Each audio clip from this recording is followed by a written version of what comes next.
दोस्तों नमस्कार, मैं हूं कृष्ण कुमार कसौधन KK7 न्यूज। 18वीं लोकसभा के प्रथम संक्षिप्त सत्र में कांग्रेस नेता राहुल गांधी ने विपक्ष के नेता के रूप में अपने पहले संबोधन में अपमानजनक तरीके से शिव जी का चित्र लहराया और हिंदू समाज को हिंसक कहते हुए अपना चुनावी नारा डरो मत डराओ मत भी दोहराया।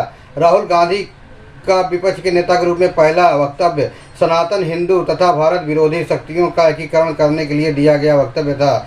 जो लोग उनकी बातों को गंभीरता से नहीं ले रहे हैं या जानकर भी स्वार्थों के चलते मौन है, आने वाला समय उन्हें क्षमा नहीं करेगा। मोदी के जीतने पर संविधान बदलने के झूठ का सहारा लेकर भी कांग्रेस के नेतृत्व वाला ईडी गठबंधन एक बार फिर सरकार बनाने में नाकाम रहा और हताशा में डूबा हुआ है। उसने एन के प्रकरण में सरकार गिराकर सत्ता प्राप्त करने के लिए देश को अराजकता के वातावरण में झोंकने के लिए हर संभव प्रयास करना आरंभ कर दिया है। लोकसभा में कांग्रेस और इंडी गठबंधन के सांसदों की संख्या बढ़ जाने के कारण जो कट्टरपंथी मुस्लिम संगठन शांत बैठे थे वह आक्रामक होकर बाहर आ गए हैं। देश के कई हिस्सों में घट रही अनेकों घटनाएं भले ही देखने में छोटी लगी हों परंतु खतरनाक हैं। इन घटनाओं की अनदेखी भी तो राष्ट्रीय, सामाजिक और संविधान की दृष्टि से बड़ा खतरा बन सकता है। लोकतंत्र व अभिव्यक्ति की आज़ादी के बहाने भारत के अंदर अराजकता फैलाने का प्रयास किया जा रहा है। साथ ही पूरी दुनिया में आज झूठ फैलाया जा रहा है कि भारत में घोर तानाशाही है। कांग्रेस और इंडी गठबंधन की संख्या बढ़ जाने के बाद उनके लिए वोट बटोरने वाले मुस्लिम संगठन उच्चतम और उच्च न्यायालयों द्वारा दिए जा रहे निर्णयों की निंदा कर रहे हैं। पहले शिया संगठनों ने कहा कि वह देश में किसी भी हालात में समान नागरिक संहिता नहीं लागू होने देंगे क्योंकि यह उनके शरिया कानून का उल्लंघन होगा। फिर जमायती ने सरस्वती वंदना, सूर्य नमस्कार और योग का विरोध प्रारंभ कर दिया और मुस्लिम छात्रों से अपील किया कि वह विद्यालय में सरस्वती वंदना, सूर्य नमस्कार का बहिष्कार करें। इसी बीच उच्चतम न्यायालय ने एक महत्वपूर्ण निर्णय दे दिया कि तलाकशुदा मुस्लिम महिलाओं को भी गुजारा भत्ता पाने का अधिकार है। निर्णय सुनने के बाद माननीय न्यायालय ने कहा कि CRPC की धारा 125 का प्रावधान धर्मनिरपेक्ष है और सभी विवाहित महिलाओं पर लागू होता है। यह निर्णय आने के बाद मुस्लिम जगत में हाहाकार मच गया। इस निर्णय से राजीव गांधी के कार्यकाल में हुए शाहबानो प्रकरण की याद दिला दी।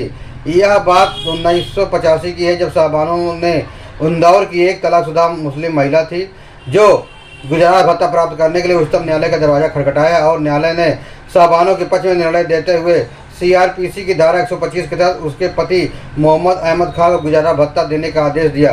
कट्टर मुस्लिम संगठनों ने इस निर्णय का विरोध करना प्रारंभ कर दिया और तुष्टीकरण करने वाली पार्टी कांग्रेस के तत्कालीन प्रधानमंत्री राजीव गांधी ने संसद में कानून बनाकर उच्चतम न्यायालय का निर्णय पलट दिया।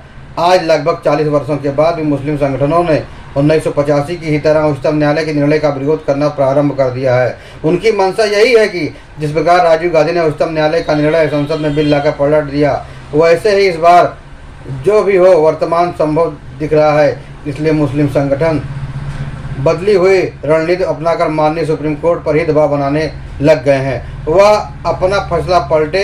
All India Muslim personal board का कहना है कि सुप्रीम कोर्ट का निर्णय संविधान प्रदत्त धार्मिक स्वतंत्रता का हनन कर रहा है।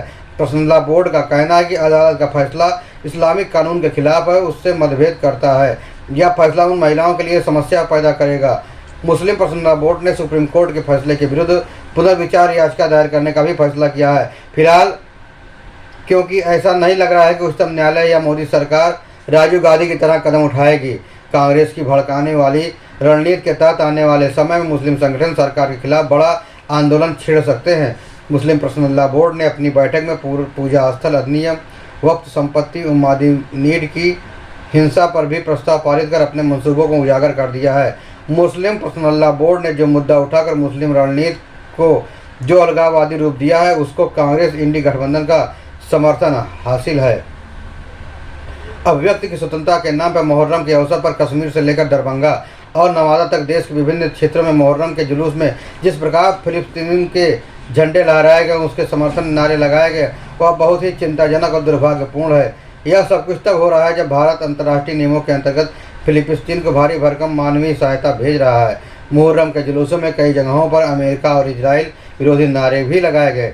घाटी में आतंकवाद पनपने के साथ ही मुहर्रम के जुलूस पर पाबंदी लगा दी गई थी, किंतु पिछले वर्ष कश्मीर प्रशासन ने 34 वर्ष की पाबंदी के बाद 8वीं मुहर्रम के जुलूस को श्रीनगर में गुरु बाजार से डल गेल तक के अपने पारंपरिक मार्ग से गुजरने की अनुमति दी।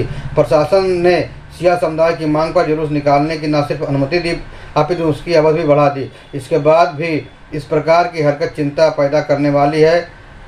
संक्षिप्त संसद सत्र में असदुद्दीन ओवैसी ने संसद में संविधान की किताब हाथ में पकड़कर शपथ लेते हुए जय फिलिस्तीन का नारा लगाया, सभी को हैरान कर दिया। ओवैसी का यही ट्रेंड मुहर्रम के जुलूस में भी दिखाई पड़ा और वोट बैंक के लालच में इंडी गठबंधन का कोई भी सदस्य इस सबकी निंदा नहीं करता। उत्तर प्रदेश के कई शहरों में मुख्यमंत्री योगी आदित्यनाथ के कड़े निर्देशों के बाद भी मुहर्रम के दौरान सामाजिक सद्भाव बिगाड़ने का पूरा प्रयास किया गया। अमेठी के वीडियो में जुलूस में शामिल मुस्लिम युवक नारा लगा रहा था कि हिंदुस्तान में रहना है तो हाय हुसैन कहना होगा, जो वातावरण को बिगाड़ने के लिए किया गया प्रयोग था। यह तो भले ही यूपी पुलिस का, जिसने तत्कालिक कार्रवाई करते हुए 7 आरोपियों को पहचान कर उसे गिरफ्तार कर लिया। बहरहाल राहुल गांधी को भी जो भाषा बहुसंख्यक वर्ग पर इस्तेमाल कर रहे हैं, एक दिन उसकी कीमत उन्हें चुकानी पड़ सकती है। इसलिए एक राजनेता के तौर पर उन्हें सर्व तरीके से ऐसी बात करनी चाहिए जो किसी को बुरा ना लगे। फिर मिलेंगे नई जानकारी के साथ, नई खबरों के साथ। तब तक आप स्वस्थ रहें, सुरक्षित रहें, खुश रहें। धन्यवाद।